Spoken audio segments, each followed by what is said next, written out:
Cek bismillah. Bismillahirrahmanirrahim. Assalamualaikum warahmatullahi wabarakatuh.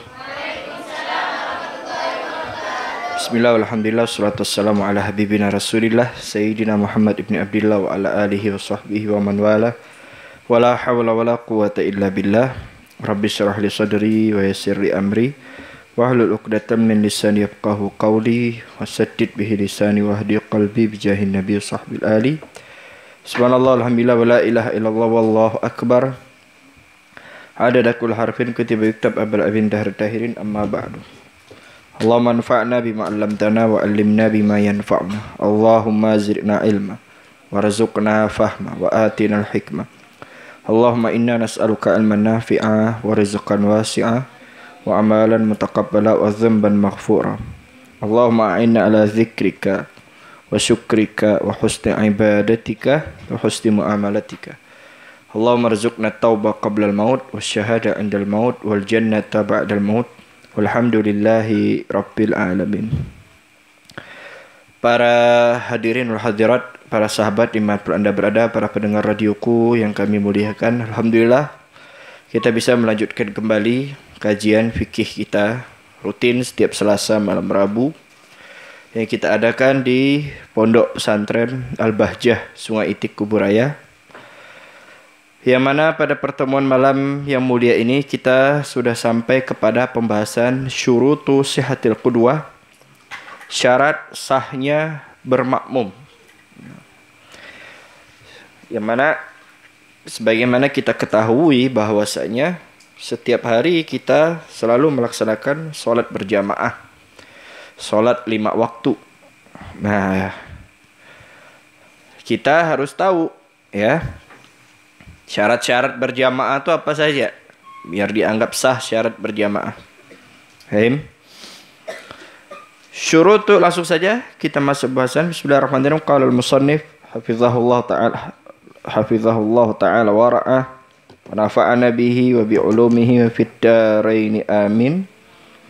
Ila qawlihi syurutu sihatil qudwah, syarat sah berjamaah bermakmum, yaitu halul makmum ma'al imam, keadaan makmum bersamaan dengan imam. Jadi sah keadaan makmum dengan imamnya.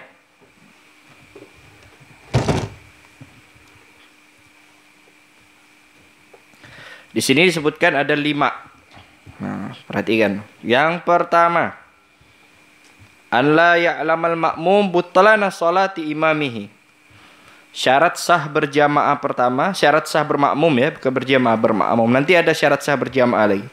Syarat sah bermakmum yang pertama, makmum tidak mengetahui batalnya sholat imam. Makmum tidak mengetahui batalnya sholat imam. Bihadatsin, baik dengan hadas, au ghairihi, atau selain hadas. Kamu jitahidaini, seperti 2 orang yang sedang berusaha mencari kiblat, tetapi dia ikhtalafa fil qibla aw nahwiha. Mereka berdua berbeda pendapat tentang kiblat atau yang semisalnya. Misalkan begini.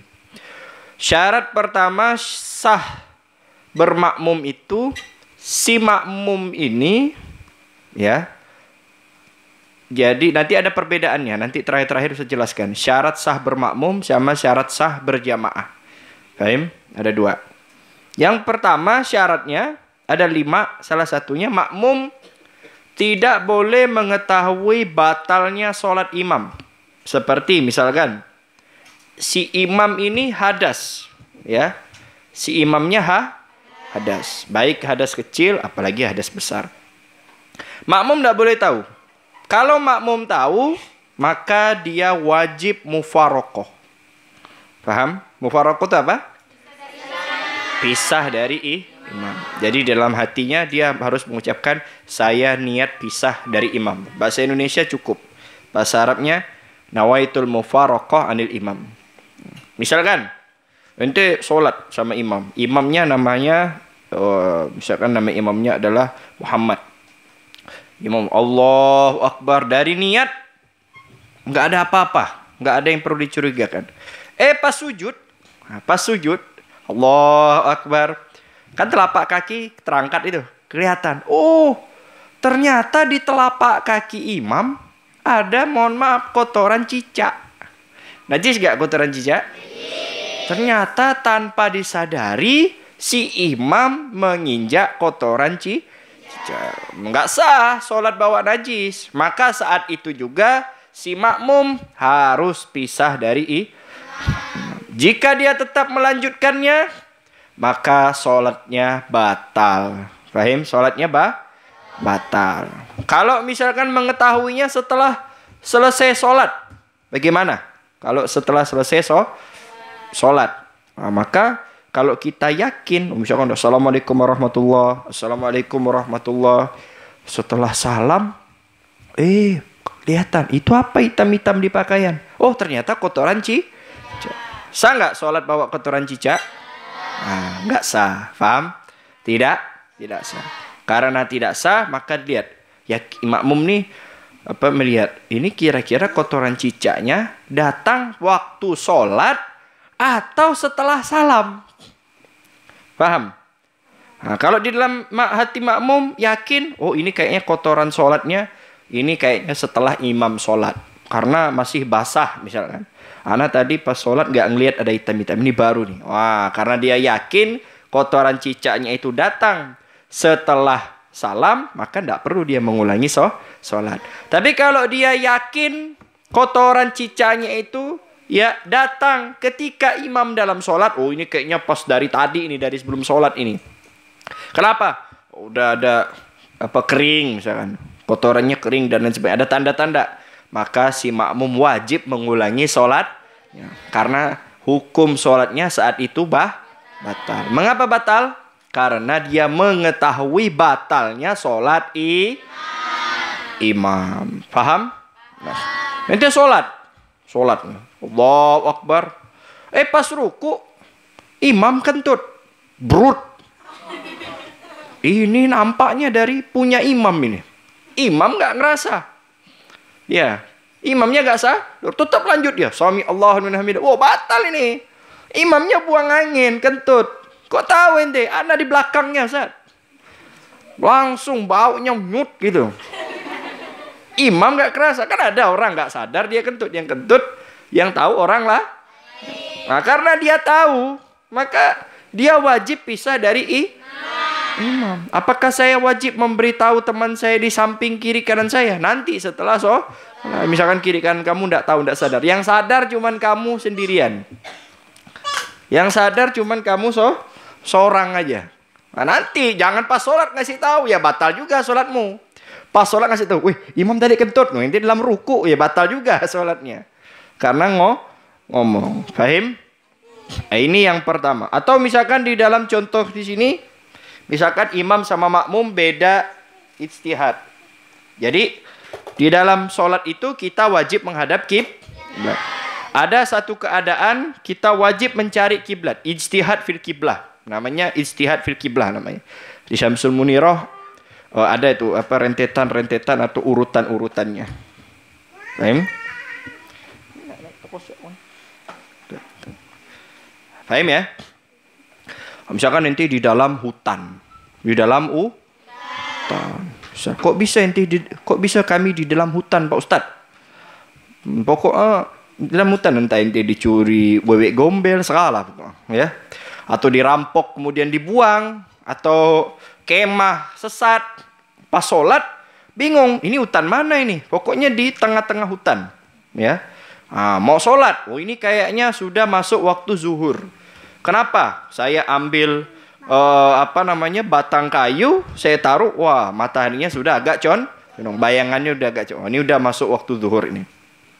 Cuman saya tidak tahu kiblat di mana, karena pohonnya tinggi-tinggi, dalam hutan pohon tinggi, jadi tidak kelihatan mana barat mana timur. Maka saat itu kamu wajib ijtihad. Apa ijtihad? Berusaha mencari melalui tanda-tanda. Oh ini anginnya ke sana. Biasanya kalau sore hari angin itu ke barat. Karena anginnya mengarah sana, ya udah saya sholat ngadep sana. Yang satu enggak. Kayaknya mengarah ke sana. Kenapa? Karena tadi saya ngelihat pohon-pohon ini banyak mengarah ke sana. Misalkan ini, ini berarti ngarahnya ke sana. Jadi imam sama makmum berbeda pendapat soal arah kiblat. Nah, kalau seperti ini tidak boleh berjamaah. Kenapa? Karena satu meyakini kiblat arah sana, yang ini meyakini arah kiblat ke arah sana, ke arah sebaliknya. Ya tidak boleh berjamaah. Fahim? Nah, karena berbeda arah kiblat. Nah, ini yang pertama. Yang kedua, an la ya'taqidal makmum wujub qada'is shalah 'alal imam. Makmum tidak boleh meyakini wajibnya qada salat atas imam. Ini syarat kedua. Si makmum tidak boleh meyakini wajibnya qada salat atas imam. Paham enggak? Si makmum tidak boleh meyakini imam ini wajib qada salat. Contohnya apa? Ayo, siapa yang bisa ngasih contoh? Jadi ana berjamaah. Ana namanya siapa? Ali. Ana berjamaah sama Muhammad. Ana nggak boleh meyakini Muhammad ini nanti sholatnya harus diqadha lagi. Paham nggak? Apa contohnya? Contohnya si imam bertayamum di tempat yang biasa ada air. Boleh nggak tayamum di tempat biasanya ada air? Boleh. Kalau kebetulan nggak ada air. Nggak boleh tadi. Boleh. Pontianak nih biasa ada air nggak? Biasa. Kan udah belajar dulu bab tayamum. Ada berapa sebab tayamum? Pertama, tayamum karena ndak ada Kedua, tayamum karena ada air tapi ada hala. Ketiga, tayamum karena sakit. Ada halangan tuh, misalkan ada air tapi tengah-tengah perang. Atau ada air tapi mau ada air ada buaya nganga gitu mulutnya. Waduh, ini kalau saya wudhu ke bawah langsung ngap. Dia ngap, saya pun ngop. Ya. Rawahu Piramli. Nah, maka yang dua, tayamum yang 2 sama 3 nggak wajib ngulang. Tapi tayamum yang 1 wajib Jadi tayamum di tempat yang biasa ada air. Tayamum di tempat yang biasanya ada air. Tiba-tiba nggak ada air. Seperti Pontianak nih, ada air nggak? Ada. Tiba-tiba nggak ada air. Kemarau panjang, hujan nggak turun-turun, sungai kering. Paham? Ente nyari-nyari pun nggak dapat. Sehingga mau nggak mau tayamum. Nah, karena dia tayamum di tempat yang biasanya ada air, dia tetap wajib qadha nanti kalau sudah ada airnya. Nah, orang seperti ini nggak boleh jadi imam. Paham? Oh, kalau imam sama makmumnya sama-sama wajib qadha, Ustaz, gimana? Ya, sholat sendirian. Nggak boleh sholat berjamaah. Nah, di sini disebutkan kamukim tayammum, seperti orang mukim yang tayamum, ya. Kecuali orang sakit. Kalau sakit tidak wajib qadha. Atau ada air dijual dengan harga mahal, nggak wajib qadha. Atau ada air tapi ada penghalang. Seperti ada perang, ada buaya. Terserah itu mau buaya air atau buaya darat, ya. Atau apa, terserah. Berarti nggak ada penghalang. Nah, ini nggak wajib qadha. Paham? Nah, ini syarat yang kedua. Jadi makmum tidak boleh meyakini si imam ini wajib mengqadha sholat. Fa idza ijtama, apabila berkumpul nafarun, wa kullu wahidin minhum yajibu al-qadha, apabila berkumpul setiap orang yang wajib qadha sholat, sallu furada, mereka sholat sendiri-sendiri. Mereka sholat masing-masing. Tidak boleh berjamaah. Ya, kalau berjamaah batal, nggak sah. Wa tasihhu qudwatu mutawaddi bi mutayammim. Orang yang berwudu sah bermakmum dengan yang bertayam. Jadi kalau imamnya tayamum, makmumnya berwudu, sah apa tidak? Sah, selama imamnya tayamum yang tidak wajib qadha. Paham? Jadi sah makmum wudhu dengan air, bermakmum dengan imam yang bertayamum, dengan catatan imamnya itu bukan tayamum yang wajib qadha. Paham? Bukan tayamum yang wajib kok. Catat. Kalau rumit catat. Sebenarnya nggak rumit aja sih. Ya. Perut kalian aja kelaparan kayaknya. Satu. Yang kedua, mata ngantuk. Merah-merah mata. Oh. Sebenarnya nggak sulit. Ini nggak sulit. Fikih praktis kok. Fikih gampang. Praktis apa? Fikihmu mudah. Yang bikin sulit tuh nggak mau nyatet sama mata ngantuk. Mata merah.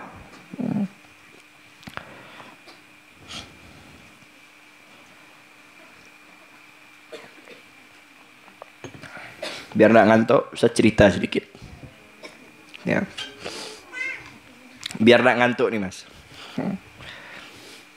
Suatu hari ada seorang Habib kecil, namanya Al-Habib Ali bin Abu Bakar Al-Idrus. Beliau kepengen belajar sama Al-Habib Abdullah bin Alawi Al-Haddad, Sahib Ratib. Pengen belajar. Ini ambil hikmahnya cerita ini. Al-Habib Ali bin Abu Bakar Al-Idrus waktu itu masih kecil. Pengen belajar sama Habib Abdullah Al-Haddad. Tapi Al-Habib Abdullah Al-Haddad menolaknya. Dan mengatakan, ya Ali, guru ente bukan ana. Guru ente bukan ana. Guru besar ente ada di Hind. Ada di India. Namanya Al-Habib Ali bin Abu Bakar As-Segaf. Kembali. Al-Habib Ali bin Abu Bakar As-Segaf yang belajar. Ada seorang anak kecil namanya Al-Habib Ali bin Abu Bakar As-Segaf. Kepengen belajar sama Al-Habib Abdullah bin Alawi Al-Haddad. Ketika mau belajar, Al-Habib Abdullah bin Alawi Al-Haddad mengatakan, ya Ali, guru besarmu bukan ana. Guru besar ente ada di India sekarang. Di Hind. Namanya Al-Habib Ali bin Abu Bakar Al-Idrus. Ente berangkat ke sana, ente belajar. Lihat. Sementara beliau ini tinggalnya di kota Tarim. Tarim ke India. Dari Yaman ke kota India. Berapa negara itu melewati? Berapa ratus kilo. Jalan kaki.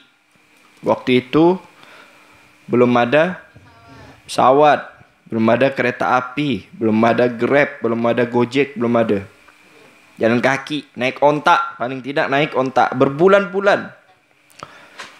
Tapi Al-Habib Ali bin Abu Bakar As-Segaf tetap berangkat. Dan lihat ulama dulu tuh mereka nggak ada nggak ada rebutan murid, nggak ada. Habib Abdullah bin Alawi Al-Haddad ulama besar. Begitu ada murid datang kepada beliau, ya, bukan beliau terima, beliau suruh ke belajar sama guru yang lain. Beda sama kita zaman sekarang, rebutan murid. Banyak itu. Ustadz, kiai-kiai rebutan murid. Malah hasut satu pondok dengan pondok yang lain. Kenapa? Kalah saing, kalah banyak murid.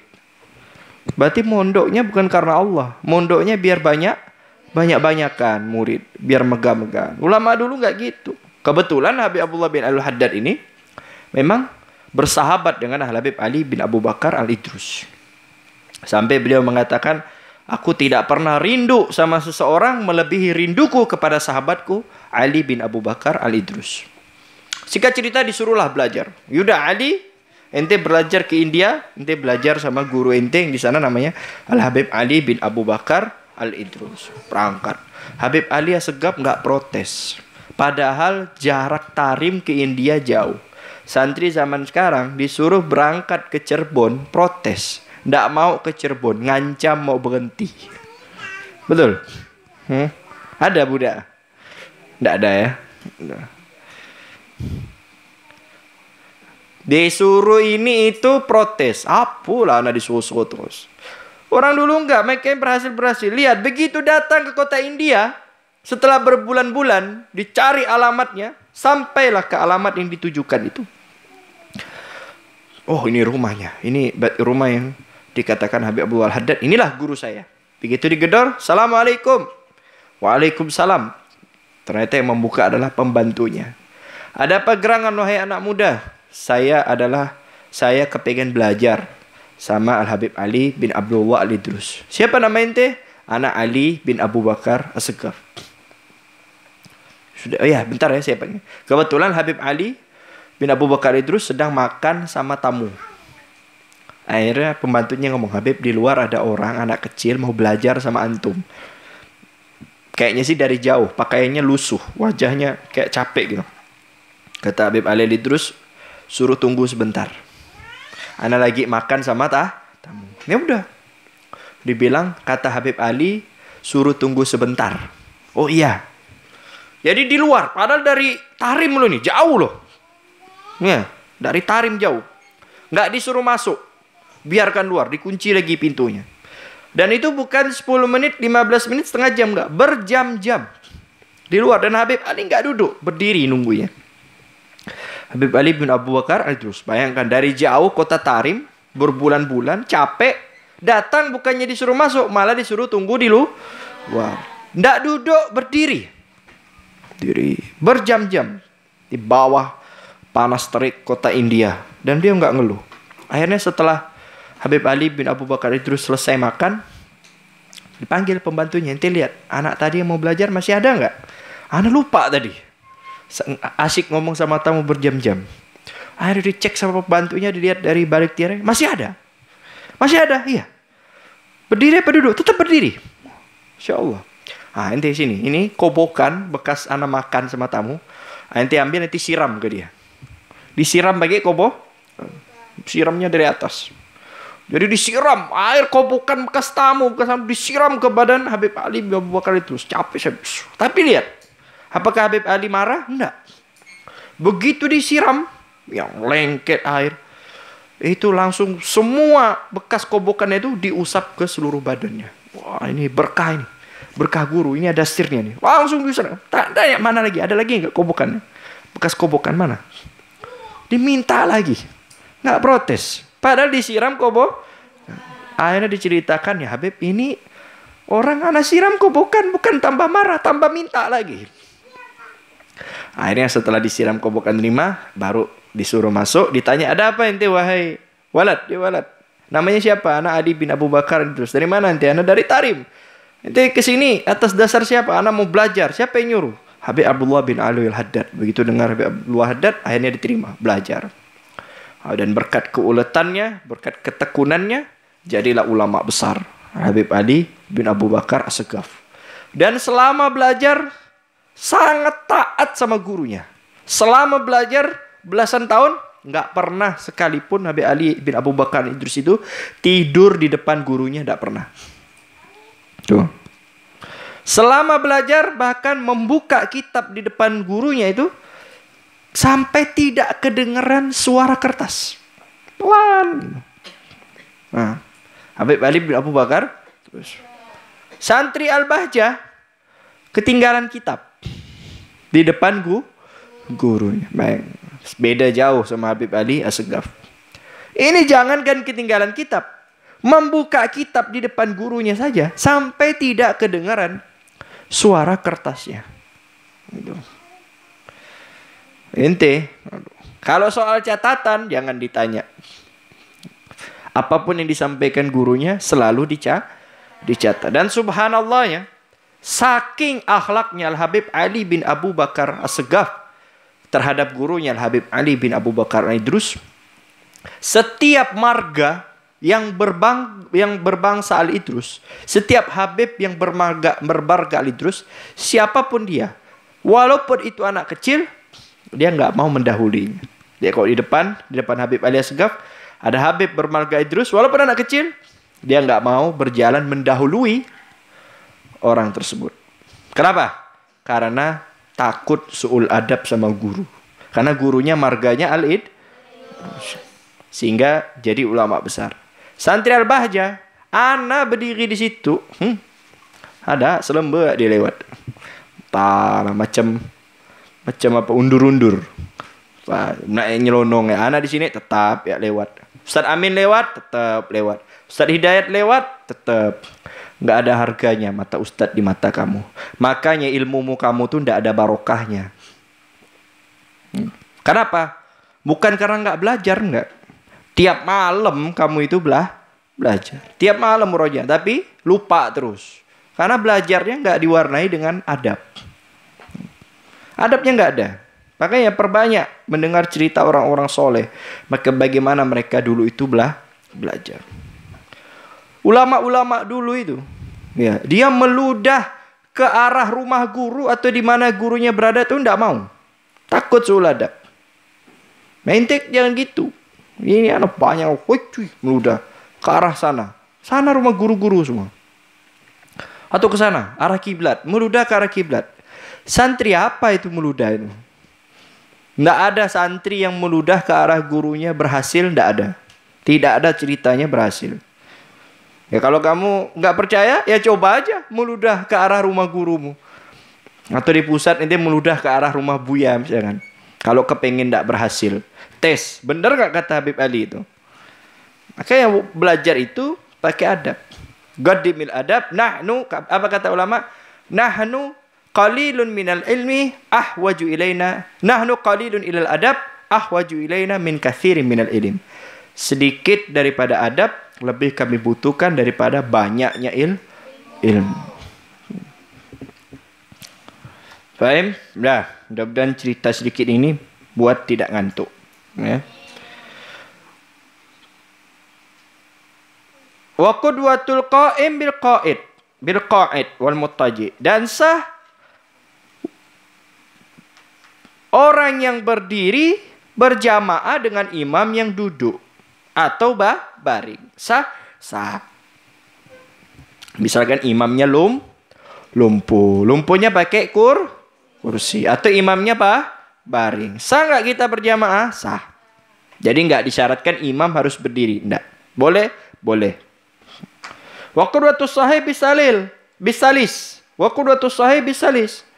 Berjamaahnya orang sehat dengan orang yang apa? Salisul bol itu. Beser. Tahu beser? Kencing terus. Boleh? Sah.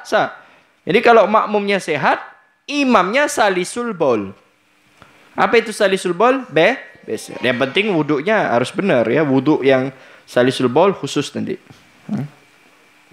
Wa qudwatut tahira bil mustahadah.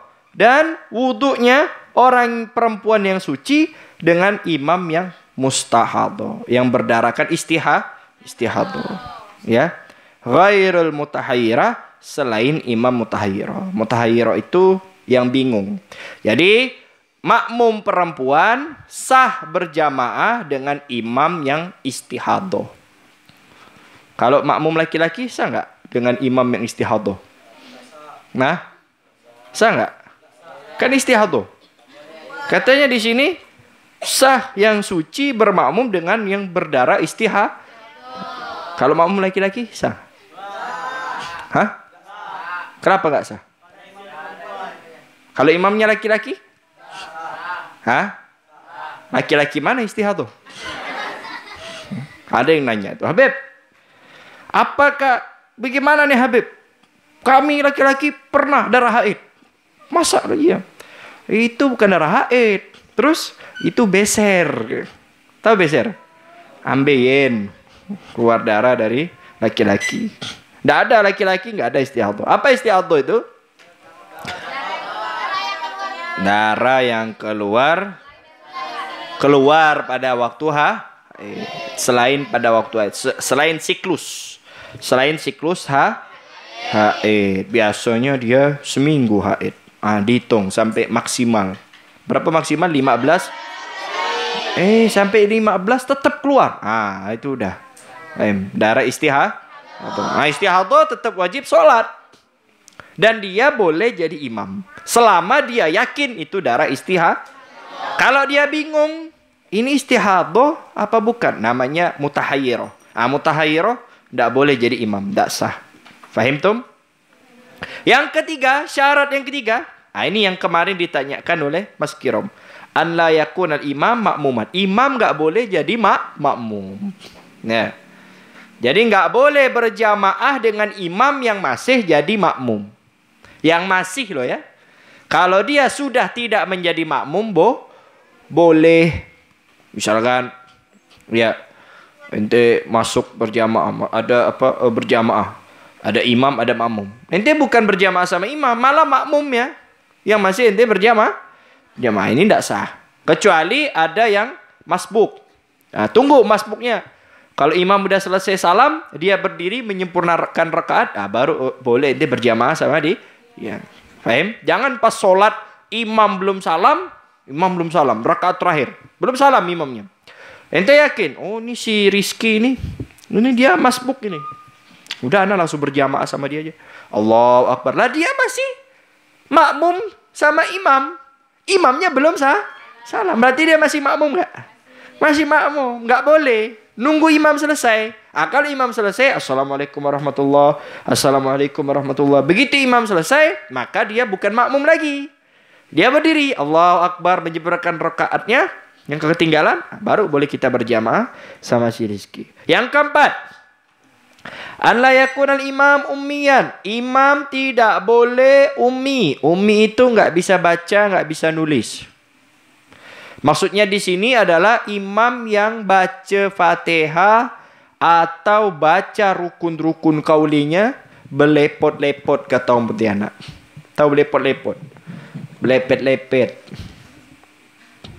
Di sini disebutkan arat, alsah, pelat. Ngomong merepek-repek, tak jelas ngomong. Ghairil maghdu, bekarat. Nah, tak bisa jadi imam. Ummi, ndak fasih gitulah. Tidak alhamdu. Kan banyak orang Pontianak. Bismillahirrahmanirrahim. Alhamdu. Ha. Banyak itu imam itu. Alhamdu. Ndak. Alhamdu. Iya kan? Banyak enggak? Bekarat. Ihdinas siratal mustaqim. Siratal ladzina an'amta alaihim. Ghairil maghdu. Banyak itu bekarat. Keturunan Jerman mungkin. Orang Jerman ngomongnya bekarat. Ya. Terus apa lagi? Pokoknya pelat-pelat lah. Dibaca ta. Siratal mustaqim. Siratal mustaqim. Atau terlalu fasih. Siratal mustaqim. Enggak benar juga. Ya. Itu kalau ada orang yang enggak fasih, enggak boleh jadi imam. Ya. Kecuali imam sama makmum sama tak beri. Sama-sama pelat. Alhamdulillahi. Makmumnya semua juga alhamdulillah. Ihdinas sirah. Makmum semua bekarat. Bismillahirrahmanirrahim. Alhamdulillahi rabbil. Kayak di Jawa ada itu. Ya. Alkam. Tidak bisa ngomong Alkam. Betul ya Mas ya? Alhamdulillahi rabbil ngalamin. Itu Jawa loh. Jangan ketawa ente. Memang benar. Ada beberapa orang Solo biasanya begitu. Wong Solo yang pedalaman-pedalaman. Tidak bisa ngomong ain, eng kata dia. Ain, eng, ain, alamin, ngalamin. Alhamdu. Tidak bisa. Ya kalau misalkan makmumnya sama semua, alhamdu semua, ya boleh dia jadi imam. Tapi kalau ada satu saja yang fasih, ente ngalah dulu. Jadi biarkan yang fasih ini jadi imam. Alhamdulillah. Ada yang ngomong dalnya medok. Alhamdulillah. Du dengan di kon. Ya kan tidak bisa. Orang Madura sama. Ada beberapa orang tuh ada yang medok bahasanya. Sunda mungkin. Gimana Sunda? Anda tidak pernah dengar orang Sunda. Contoh Sunda gimana?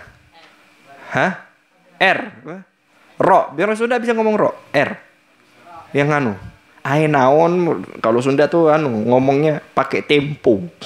Lombok lucu. Ini dia nggak mau nih. Orang Lombok kalau ngomong lucu-lucu. Nah, intinya imam harus yang fasih. Ya. Yang terakhir, an la yaqtadiya rajul bimra'atin an ukhudha. Laki-laki nggak boleh bermakmum dengan perempuan atau Panci, ya. Nggak boleh. As-surah allati tasih fil qudwah. Gambaran sah bermakmum. Ada 5 gambarannya. Yang pertama, ini yang sah nih. Makmumnya laki-laki, imamnya laki-laki. Makmum laki-laki, imam laki-laki. Sah. Ya. Yang kedua, makmumnya perempuan, imamnya laki-laki. Sah apa tidak? Nah, catat. Makmumnya perempuan, imamnya laki-laki. Yang ketiga, makmumnya banci, imamnya laki-laki. Sah apa tidak? Sah. Makmumnya banci, imamnya laki-laki. Yang keempat, makmumnya perempuan, imamnya banci. Makmumnya perempuan, imamnya banci. Sah apa tidak? Sah. Ini masih sah. Yang kelima, yang terakhir, makmumnya perempuan, imamnya perempuan. Nah, ini 5 sah. Di Safina ada ini. Di Safina ada. Yang pertama, makmum sama imam sama-sama laki-laki. Yang kedua, makmum perempuan, imam laki-laki. Yang ketiga, makmum banci, imam laki-laki. Yang keempat, makmum perempuan, imam banci. Yang kelima, makmum perempuan, imam perempuan. Yang tidak sah bagaimana? Ada 4. Tidak sah berjamaah. Yang pertama, makmumnya laki-laki, imam perempuan. Ini tidak sah. Makmumnya laki-laki, imamnya perempuan. Ini tidak sah. Ya, masa laki-laki ngikutin perempuan? Terbalik, perempuan ngikutin laki-laki. Ar-rijalu qawwamuna 'alan nisa. Kata Allah dalam Al-Quran, laki-laki itu adalah qawwam. Qawwam itu jamaknya qiwam. Qiwam itu apa? Qiwam itu tempat sandaran. Ya. Nah, ini tempat sandaran atau dinding sandar. Laki-laki itu adalah tempat sandarannya perempuan. Nah, ini kalau Ustaz sandar, jatuh nggak Ana? Enggak, jatuh. Ini Anda sandar, jatuh nggak? Ini jawab jatuh, ngantuk. Nah, enggak. Nah, sama. Laki-laki itu adalah tempat sandarannya perempuan. Alias apa? Pemimpin bagi perempuan. Tapi jadilah pemimpin yang bijak. Yang kedua, makmumnya laki-laki, imamnya banci. Nah, ini tidak sah. Lihtimali qaulil imam imratan, karena bisa jadi imam jadi perempuan. Tapi yang dimaksudkan banci di sini, yang dari tadi saya sebut banci, itu adalah banci yang memang dari lahir punya 2 kemaluan. Jadi begitu lahir, dia ada alat kelamin laki-laki, dia juga memiliki alat kelamin perempuan. Tapi kalau banci-banci yang ada di geletak 1 nun, itu bukan banci, itu bencong. Itu beda, itu laki-laki, ya. Salah alamat mau jadi perempuan. Ini tetap laki-laki, tapi dia pakai pakai BH, pakai jilbab, pakai gincu, ngomong kayak perempuan. Biar dia pakai jilbab berlapis-lapis, tetap kita hukumin laki-laki. Tapi dia sampai operasi Thailand, Habib. Operasi kelamin, dia operasi hormon, dia suntik hormon. Dari laki-laki jadi perempuan, bulu ketiaknya pun dia potong ya. Bulu kaki dia dicukurkan jadi mulus. Biar dia tulen operasi macam perempuan, tetap dihukumin laki-laki. Cuman kalau kita syahwat megang jadi haram juga. Cuman tidak batal wudu karena kodratnya laki-laki. Atau kebalikannya, laki-laki jadi perempuan, sama aja ya. Perempuan jadi laki-laki. Dia operasi kemaluan, dia suntik hormon, dia angkat implan payudaranya, dia suntik otot, dia suntik apalagi bulu ketiak panjang, bulu kumis, bulu jenggot, bulu kaki.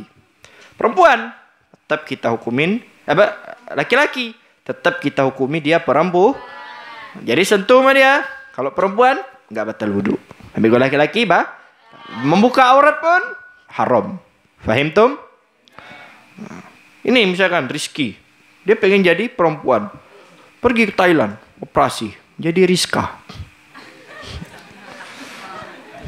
Lemah gemulai dia. Tetap laki-laki.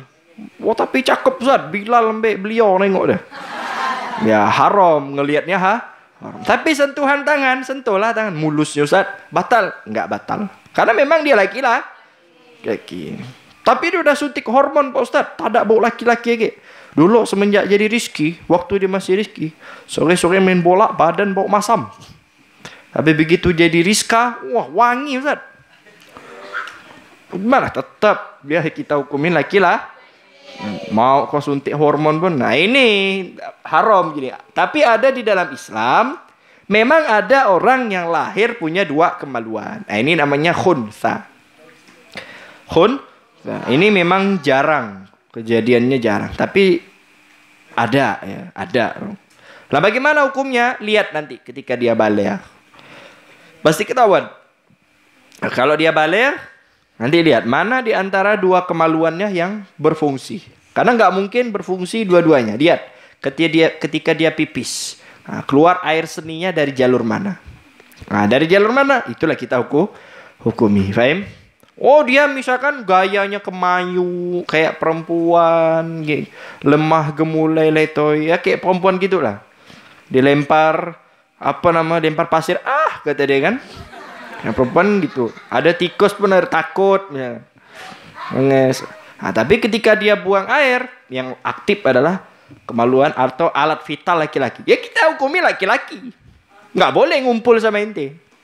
Tapi sifat nanti bisa dia bisa dididik gitu. Begitu juga kebalikannya. Fahim Tom? Yang ketiga, qudwatu khunsa bimra'atin. Sama. Makmumnya banci, imamnya perempuan tidak sah. Makmumnya banci, imamnya perempuan tidak sah. Yang keempat, makmumnya banci, imamnya banci. Sama-sama tidak boleh. Karena bisa jadi nanti imamnya perempuan, sementara makmumnya laki-laki. Karena kita belum memastikan mana di antara alat vitalnya yang berfungsi. Nah, itu nanti tugas dokter, bukan tugas ente ngecek, bukan. Nanti dokter ada alatnya, ada uji cobanya itu. Bukan ini, kita tidak berhak untuk mengujinya. Nah, ini adalah syarat-syarat sah sholat berjamaah atau bermakmum. Wallahu ta'ala a'lam bishawab.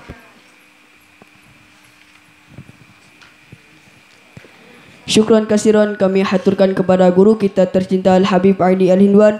Mudah-mudahan apa yang beliau sampaikan dapat bermanfaat dan tentunya dapat kita amalkan dalam kehidupan kita sehari-hari. Amin amin ya rabbal alamin. Baiklah para hadirin wal hadirat, para santriwan santriwati, para pemirsa, para pendengar radioku dimanapun anda berada. Selanjutnya kami persiapkan untuk para jamaah yang ingin bertanya, satu dari jamaah laki-laki dan satunya dari jamaah perempuan. Akan tetapi kami bacakan terlebih dahulu pertanyaan dari media sosial. Assalamualaikum warahmatullahi wabarakatuh. Ini dipegang nih, nanti kena kamera jatuh. Afwan Habib izin bertanya. Ada seorang anak yang mu'alaf sedangkan ibunya seorang non-muslim yang sudah meninggal. Jika anak itu bersedekah dengan tujuan menghadiahkan untuk ibunya, apakah pahala tersebut sampai ke almarhumah ibunya? Dan apakah ada amalan-amalan yang bisa memberikan pahala bagi non-muslim yang sudah meninggal dunia? Syukran Habib. Wassalamualaikum warahmatullahi wabarakatuh. Waalaikumsalam warahmatullahi wabarakatuh. Bersedekah, lalu pahala sedekahnya diberikan kepada ibunya yang masih non-muslim. Syarat untuk beribadah itu, syarat mutlak diterima pahalanya ibadah adalah satu, harus Islam. Jadi syarat mutlak sah atau diterimanya suatu ibadah yang pertama harus Islam dulu. Ya, Salat kita diterima asalkan satu, Islam. Bukan sangat satu, enggak. Syarat pertama harus Islam dulu. Baru syarat kedua ya harus sah, harus menghadap kiblat, harus suci dari dua hadas, ya, suci tempat pakaian dan dari lain-lainnya, menutup aurat, menghadap kiblat. Syarat sah salatnya seperti bagaimana yang sudah dipelajari. Itu syarat mutlak semua ibadah. Puasa enggak sah kecuali satu yang paling pertama dulu adalah harus Islam. Kalau kamu enggak Islam, ya, walaupun kamu niat, walaupun kamu menahan lapar dan dahaga sampai beduk maghrib, tetap kita katakan tidak sah. Fahim tum? Begitu juga ya ibadah yang lain lah, haji sama. Kalau haji tidak sah. harus Islam. Tapi nggak bisa orang non-muslim memasuki Masjidil Haram, tidak diperbolehkan. Begitu juga jika kita ingin mengirimkan pahala. Syarat utama agar sampai pahala yang ingin kita kirimkan itu adalah yang kita hadiahkan harus Islam. Jadi yang baca harus Islam, yang dikirimkan juga harus sama-sama Muslim. Paham? Jika salah satunya non-Muslim, maka nggak sampai. Misalkan tadi yang ditanyakan, ya yang membaca Muslim, yang dikirimkan itu ibunya non-Muslim, yang nggak sampai. Atau kebalikannya, nggak sampai. Karena syarat sah diterimanya pahala daripada suatu amalan itu harus Islam dulu. Nomor 1 Islam. Nomor 1 Islam. Sholatnya, sodakohnya, baru nomor 2 harus ikhlas. Yang ketiga punya diri sendiri, ya jangan ngasih punya barang orang lain hasil curian, enggak bisa, enggak sah. Paham? Jadi kalau yang membaca Muslim lalu yang dikirimkan hadiah pahalanya itu adalah bukan Muslim, maka tetap berpahala, dia dapat pahala karena bersedekah atau membaca Al-Quran. Tapi kalau pahalanya dia tujukan kepada saudaranya yang bukan Muslim, maka tidak akan sampai. Faham? Tidak sampai. Karena syaratnya harus sama-sama yang membaca dan yang dikirimkan harus sama-sama Islam. Wallahu ta'ala alam bissawab. Baiklah, satu pertanyaan yang akan kami bacakan dari media sosial. Assalamualaikum warahmatullahi wabarakatuh. Salam. Saya pernah ikut tahlilan. Nah, ternyata ada tetangganya yang non-muslim ikut. Pas kalimat tahlil pun beliau juga ikut melafadzkan. Pertanyaannya, apakah beliau otomatis masuk Islam karena membaca kalimat tahlil tadi? Syukran Habib. Assalamualaikum warahmatullahi wabarakatuh. Waalaikumsalam warahmatullahi wabarakatuh. Ada non-muslim ikut tahlilan. Bagus gak? Hah? Bagus. Mudah-mudahan dia dapat hidayah. Ya tidak apa-apa, hadir aja. Nah, cuman masalahnya apakah dengan dia ikut membaca tahlil la ilaha illallah, la ilaha illallah, la ilaha illallah, apakah dia jadi muslim? Nah, lihat dulu. Syarat untuk masuk Islam itu nggak gampang, ya. Syaratnya tidak mudah. Syaratnya ya satu, dia harus mengucapkan 2 kalimat syahadat. Sementara tahlil hanya la ilaha illallah. 2 kalimat syahadat itu asyhadu an la ilaha illallah wa asyhadu anna Muhammad Rasulullahnya nggak ada. Dan ada 6 syarat di Nailur Raja disebutkan. Harus mualah, harus tartib dan lain-lain, ya. Dan syarat yang paling penting, ya, di dalam syahadat adalah harus tahu makna dan meyakini kebenaran kedua kalimat syahadat. Jadi ketika dia mengucapkan asyhadu an la ilaha illallah wa asyhadu anna Muhammadar Rasulullah, itu dia harus tahu maknanya. Tahu nggak maknanya? Walaupun secara global. Kalau ditanya per huruf mungkin dia tidak tahu. Asyhadu apa? Tidak tahu. La ilaha illallah. Tidak tahu. Tapi kalau ditanya, itu kok tidak tahu? Tapi dia tahu apa? Ya bersaksi bahwa tidak ada Tuhan selain Allah dan sesungguhnya Nabi Muhammad adalah utusan Allah. Ini udah cukup. Udah cukup. Dan dia harus meyakini baik secara lisan dan juga di dalam hati tentang 2 kalimat syahadat itu. Jadi kalau dia cuma ngomong di mulut saja, tapi hatinya tidak meyakini bahwasanya tidak ada Tuhan selain Allah dan Nabi Muhammad adalah utusannya, maka dia belum dianggap Islam. Ya, kalau dia dalam tahlil, kalau cuma la ilaha illallah saja, dia cuma ngomong-ngomong aja, lalu dalam hatinya dia tidak meyakini, ya nggak sah Islamnya. Paham? Nggak masuk Islam dia. Seandainya pun la ilaha illallah Muhammadur Rasulullah, la ilaha illallah Muhammadur Rasulullah, belum dianggap karena di situ belum ada syahadat dan belum ada asyhadunya. Syahadat harus asyhadu alla ilallah wa asyhadu anna Muhammadar Rasul. Dia harus tahu arti dan harus secara lisan dan secara hati harus meyakini kebenaran kedua kalimat syahadat itu. Faham? Jadi kalau cuma ngomong la ilaha illallah saja belum dianggap masuk Islam. Tapi apakah boleh hadir? Boleh. Silakan hadir. Ya, mudah-mudahan dengan ikut tahlil dia bisa dapat hidayah. Terserah mau dia intel kayak apa kayak ya. Insya Allah berkat kalimat tahlil bisa dapat hidayah dari Allah Subhanahu wa taala. Wallahu taala alam bissawab. Baiklah, satu pertanyaan lagi yang akan kami bacakan dari media sosial. Assalamualaikum Habib, saya mau bertanya, kenapa tali pocong atau mayit wajib dibuka? Terus kalau enggak dibuka, apa pendapat ilmu syariat? Syukran Habib. Wassalamualaikum warahmatullahi wabarakatuh. Waalaikumsalam warahmatullahi wabarakatuh. Kenapa tali pocong harus dibuka ketika jenazah sudah masuk ke dalam liang lahat? Karena kalau enggak dibuka, dia akan jadi hantu. Gentayangan, jadi pocong mumun. Nah, itu cuman mitos saja. Nggak ada cerita. Kalau sudah mati ya mati. Oh, ini tali pocongnya belum dibuka, gentayangan. Nggak ada gentayangan. Kata orang sini apa? Hantu bangkit. Ente yang hantu bangkit. Nakut-nakutkan orang. Nggak ada ceritanya. Kalau sudah meninggal ya mening. Nggak bakal lagi dia bangkit. Gentayangan arwah penasaran lah. Dan lain sebagainya. Nggak ada. Ya, rohnya terkatung-katung. Terkatung-katung ya ada terkatung-katung. Tapi di alam sana. Nggak ada urusan lagi orang meninggal balik ke dunia. Mau ngapain? Kalau dia orang yang baik, maka di kuburannya langsung jadi taman lebih indah daripada dunia. Ngapain lagi balik ke dunia? Di alam kuburnya sudah enak. Ya. Kalau dia ahli orang yang jelek, orang ahli maksiat, dia bakal disiksa. Gimana bisa kabur? Mau lagi disiksa sama malaikat penjaga kubur. Mau kabur dari mana? Memang dikira pondok pesantren bisa kabur. Pondok pesantren aja kabur langsung ketahuan kan? Nah, maka kenapa memang dibuka? Karena memang kafan itu ketika kita mengkafani jenazah memang dianjurkan nggak usah diikat. Sebenarnya nggak ada ikatan, ya, nggak ada ikatan tali kafan. Ngomong tali kafan aja. Soalnya kalau ngomong tali pocong, nanti malam nak terkencing, ndak kencing-kencing kalian. Takutan, teringat omongan Habib Ali.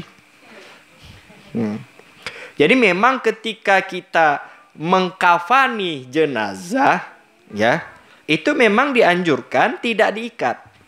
Kenapa? Karena memang disunahkan si mayit tidak boleh membawa ikatan apapun dari dunia ke alam sana. Ikatan hutang, ikatan manusia, termasuk ikatan pakaian. Makanya nggak dianjurkan pakai baju yang jahit-jahit. Ini wasiat, kalau anak mati, anak pakai gamis yang berkancing mahal. Oh, nggak boleh. Tetap kain kah? Ini Syekh Hanif, kalau anak mati, maka jenazah anak pakai kain kafan batik Pekalongan. Bagus anak ambil buat sarung. Ya. Nggak boleh membawa ikatan apapun. Termasuklah ikatan kain kafan tadi. Cuman kan kalau nggak diikat, ketika digotong takutnya lepas. Kalau nggak diikat, memang laki-laki 3 ikatan. Di kepalanya, di badannya, sama di ujung kakinya. Itu. Ya, kalau perempuan ditambah 1 di atas dadanya. Jadi 4 ikatan. Itu memang dibuat oleh orang-orang dulu agar ketika digotong, kain kafannya tidak lepas. Itu. Jadi diikat. Ya. Kebetulan bahasa Jawanya bungkus, itu pocong. Iya Mas ya? Bungkus, itu pocong. Makanya, kalau anak kecil di Jawa itu, perempuan, rambut kepalanya diikat gini, itu namanya dipocongin. Ya. Ayo dipocongin dulu rambutnya. Bukan dia jadi pocong, bukan. Rambutnya dipocongin, diikat. Fahim Tom? Cuman dijadikan mistis sama orang luar Pulau Jawa. Dikira pocong tuh hantu. Bukan. Jadi diikat biar ketika digotong tidak lepas. Tapi nanti sudah di liang lahat, ya, atau sebelum masuk ke liang lahat, itu talinya dibuka lagi. Kenapa? Agar sebagai simbol biar terlepas ikatan, agar ikatan dosanya di dunia juga lepas semua. Secara simbolis saja. Dan juga memang sunnah tidak boleh membawa ikatan apapun. Tapi kalau misalkan lupa ngelepas tadi pocong, apakah wajib dibuka? Enggak, kalau misalkan bisa dibuka ya dibuka. Tapi kalau udah terlanjur, udah ditimbus tanah, udah pasang batu nisan, Allah lupa ngelepas, nggak boleh dibongkar, udah biar aja. Apakah dia bakal jadi hantu bangkit? Nggak ada hantu bangkit. Tidak Ada, nggak perlu takut. Jadi nggak ada ceritanya balik ke dunia lagi. Oh kalau tali pocongnya lepas lupa dibuka, dia bakal jadi pocong guntaingan keliling kampung. Itu cuman mitos saja, cerita orang-orang dulu aja. Ya cuman mengingatkan agar jangan lupa melepaskan tali kain kafan. Nggak perlu takut. Besok pakaian kita itu semua kok. Ya, pakai tali kafan gini sama semua ini. Nanti dikasih kapas ini, si kapas ini ya kan, di telinga, di hidung, kasih minyak, ditutupi kapas-kapas mayat. Sama, itu semua baju. Jadi apa yang mau disombongkan? Kain kafannya, nggak ada kain kafan ini meninggal. Jahit pelan-pelan, nggak ada kain kafan tuh, sobek sikit langsung sirah, seret, koyak. Nah itu baju kita semua. Koyak sikit, ini panjangnya berapa itu? 1,5 meter, potong langsung, nggak ada potong sampai habis. Koyak-koyak aja semua. Pakaian kita semua di akhir hayat nanti. Ya, mau orang kaya, mau orang miskin sama kain kafannya. Berapa harganya sekarang kain kafan tuh? Nggak tahu. Hah? Wallahu ta'ala a'lam harganya. Wallahu ta'ala a'lam bisawab. Satu dari jamaah laki-laki. Ya. Mik. Assalamualaikum warahmatullahi wabarakatuh. Waalaikumsalam warahmatullahi wabarakatuh. Bib izin bertanya mengenai mufarokoh tadi, Bib. Apakah kita sebagai makmum tetap mengikuti gerakan imam atau gimana, Bib? Ya. Terima kasih. Si makmum tetap wajib mengikuti gerakan imam. Ya, ketika kita berjamaah, maka